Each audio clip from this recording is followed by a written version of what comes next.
ओम नमः शिवाय। राधे राधे मेरे प्यारे भाइयों बहनों माताओं व बंधुओं। आज सोमवार के दिन मैं आपके लिए लाई हूँ शीतला सप्तमी व्रत। बंधुओं, सावन मास शिव रूप बताया गया है। सावन मास में हर तिथि को व्रत किया जाता है। बंधुओं, सावन मास के तुल्य कोई महीना भी प्रतीत नहीं होता।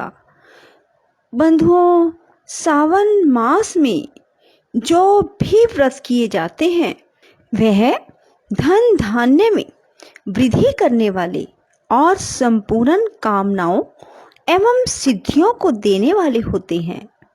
बंधुओं, चैत के महीने में शीतला सप्तमी का व्रत भी रखा जाता है और बासी खाना भी बनाया जाता है। बंधुओं, सावन मास में शीतला सप्तमी का व्रत मैं आपको बताने जा रही हूँ। सावन मास में विभिन्न क्षेत्रों में शीतला सप्तमी का व्रत रखा जाता है।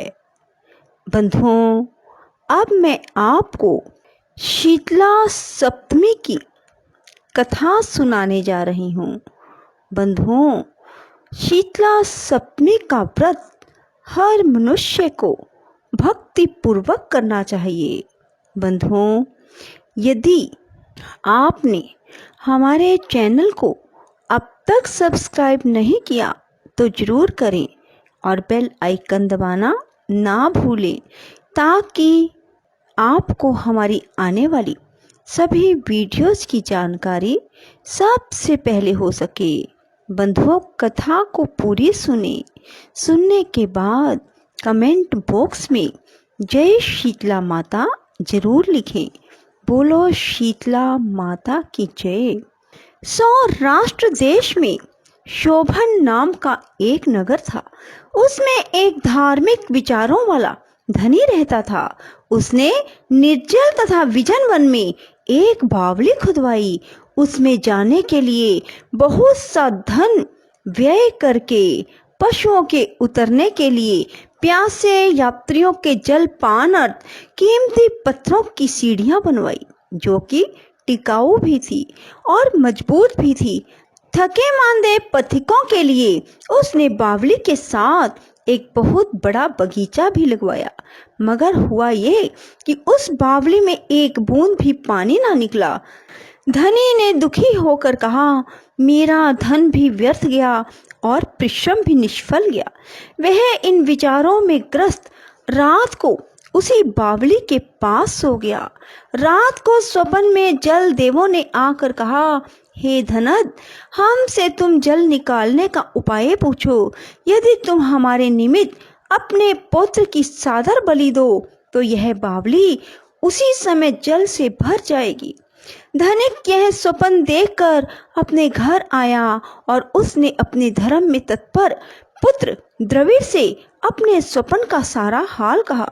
उसके पुत्र ने स्वप्न की सारी बात सुनकर धनद से कहा, पिताजी, मेरा तथा मेरे पुत्र के भी आप जन्मदाता हैं।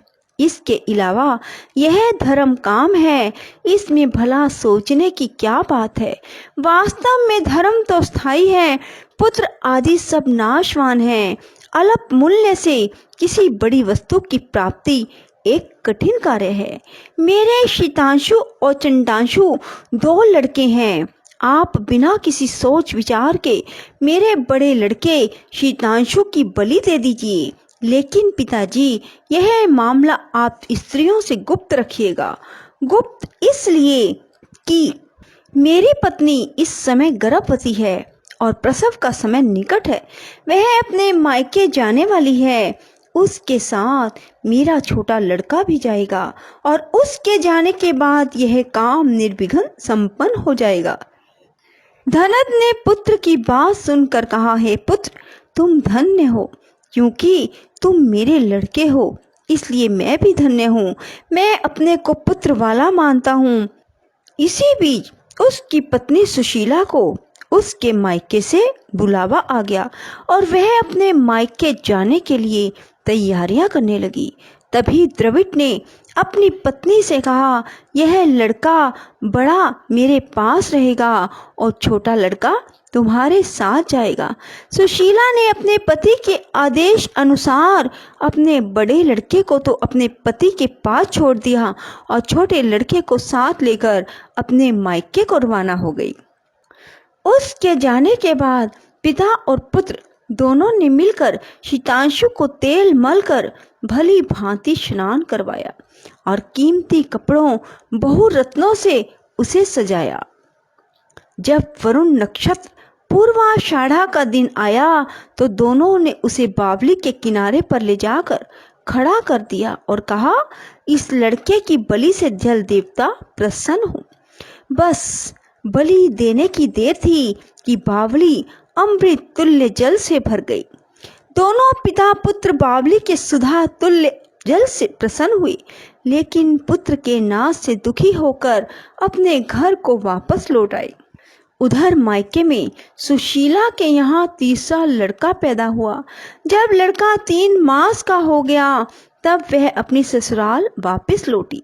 मार्ग में जब वह उसी बावली के पास आई तो उसे जल से परिपूर्ण देख चकित रह गई। उसने प्रसन्नचित्त उसमें स्नान करके कहा, मेरे ससुर का उद्योग तथा धन का व्यय यथोचित सफल हुआ। उस दिन श्रावण मास के शुक्ल पक्ष की सप्तमी तिथि थी। सुशीला ने स्नान करके शीतला का शुभ व्रत करके वहीं पर ही दही और चावल मंगाकर स्वादिष्ट पाक बनाया। जल देवता का अर्चन करके दही चावल ककड़ी का नैवेद्य देकर वामन ब्राह्मणों को दे दिया। अपने साथ वालों के सहित आप भी दही चावल ककड़ी का भोजन किया। वहां से सुशीला का गांव 4 कोस पर था। जब सुशीला अपने दोनों लड़कों के साथ बावली से घर की ओर चली तो जलदेव आपस में कहने लगे कि इसका मरा हुआ लड़का इसको वापस लौटा देना चाहिए, क्योंकि इसने बड़े प्रेम से हमारा व्रत किया है। इन्होंने सुशीला का व्रत पुत्र जल से बाहर निकाल दिया और उसे विदा कर दिया। अब लड़का पालकी के पीछे माताजी कहता हुआ दौड़ा। अपने लड़के की आवाज सुनकर सुशीला ने पीछे मुड़कर देखा। वह उसको देखकर चकित रह गई। उसको गोद में बिठाकर उसका सिर चूमने लगी, लेकिन उसने लड़के से कुछ नहीं पूछा। सोचा, यदि इससे कुछ पूछूंगी तो यह डर जाएगा। वह सोचने लगी कि इसने जो बहुमूल्य गहने पहन रखे हैं, यदि इसे चोर ले जाते तो? अगर इसको घर में से पिशाच पकड़ कर लाए होते तो वह भला इसे छोड़ते कैसे, और इसकी जुदाई के कारण घर वालों का ना जाने क्या हाल होगा।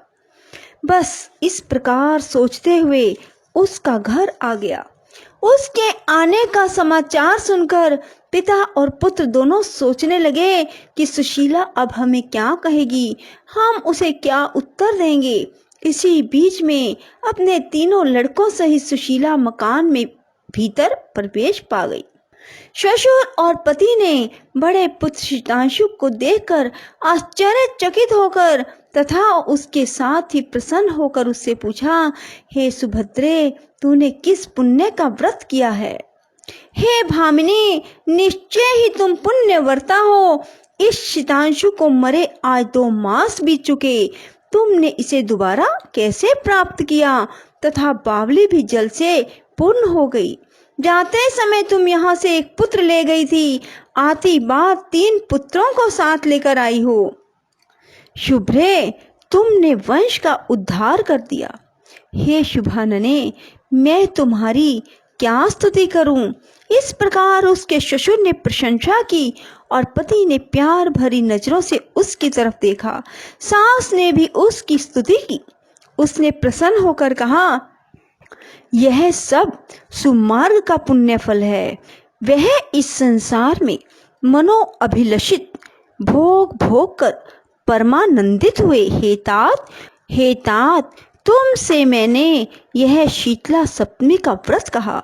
इसमें दही, चावल, ठंडा शीतल ककड़ी, फल, बावली जल, शीतला देवता कहे गए हैं। इसे करने वाले ताप त्रय से मुक्त होते हैं। इस कारण श्रावण मास के शुक्ल पक्ष की सप्तमी का नाम शीतला सप्तमी हुआ।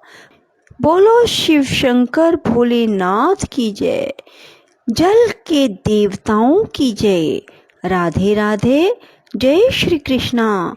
बंधुओं, यदि आपको हमारी वीडियो पसंद आए तो इसे लाइक करें और शेयर भी जरूर करें।